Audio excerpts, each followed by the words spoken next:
Hello everyone, সবাই কেমন আছো? আশা করছি ভালো আছো। আমরাও খুব ভালো আছি। তো আজকে দেখো জামাই ষষ্ঠীর দিন। ব্লগটা দিতে যেহেতু দুদিন দেরি হয়েছে, কিন্তু দিনটা ছিল জামাই ষষ্ঠী।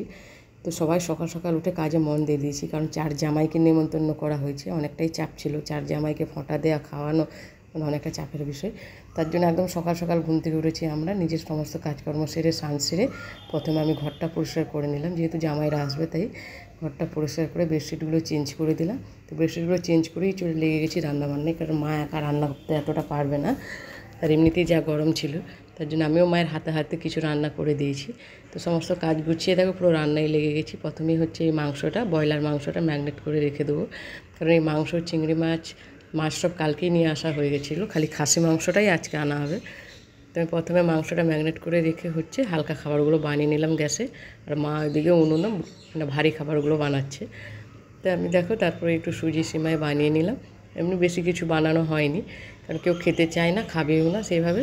তো একটু লুচি ঘুগনি বানানো হয়েছিল, আর সুজি সিমাই আর মিষ্টি দিয়েই ফোঁটাটা দেওয়া হয়ে যাবে। তো দেখো সব জামাইরাও চলে এসছে, মাও ফোঁটা দিয়ে দিচ্ছে। মানে 3 জামাই এসছে, 1 জামাই আসবে বিকেলে, তার সকালে কি কাজ পড়ে গেছে। তো ফোঁটা দিয়ে তারপরে আমরা সব টিফিন করে তারপর দুপুরে রান্নাবান্নায় লেগে গেছি। তো দুপুরে রান্নাবান্না ভাজাভাজিগুলো হয়ে গেছে, আর কয়েকটা রান্না খালি বাকি আছে। তো দুপুরে রান্নাবান্নাও সেরকম বেশি কিছু আইটেম করা হয়নি, কারণ একটু হালকার মধ্যে কেউ খেতে চায় না, যেগুলো না করলেই নয় সেই রকমই খাবার দাবার করা হয়েছে। তো দুপুরের মধ্যে রান্নাবান্না করেছিলাম আমরা খালি কয়েক রকমের ভাজা, আর 2 রকমের মাংস তো আছেই, আর ভাত হয়েছিল, পোলাও, আর হচ্ছে আর কি খাসি আর ব্রয়লার। তো ভাজার মধ্যে আমরা করেছিলাম দেখো ওই শাক ভাজা, পটল ভাজা, কুঁদরি ভাজা, বেগুন ভাজা, 5 রকমের ভাজা করতে হয়, ওই 5 রকমের ভাজা। আর এদিকে আমি ব্রয়লারটা গ্যাসে বসিয়ে দিয়েছি, মা হচ্ছে উনুনের মধ্যে খাসিটা করবে, ভাত করবে, আর মা কয়েক ভাজা করছিল, আর আমি বাদবাকিগুলো গ্যাসের মধ্যে করেছি। আর সবজির মধ্যে খালি আলু পোস্তই বানানো হয়েছে, আর সেরকম কিছু সবজি বানাইনি।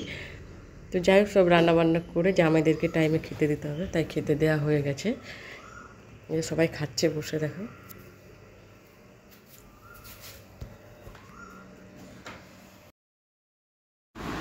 তো ভিডিওটা এই পর্যন্তই, আর বেশি বড় করছি না। যদি ভিডিওটি ভালো লেগে থাকে অবশ্যই একটি লাইক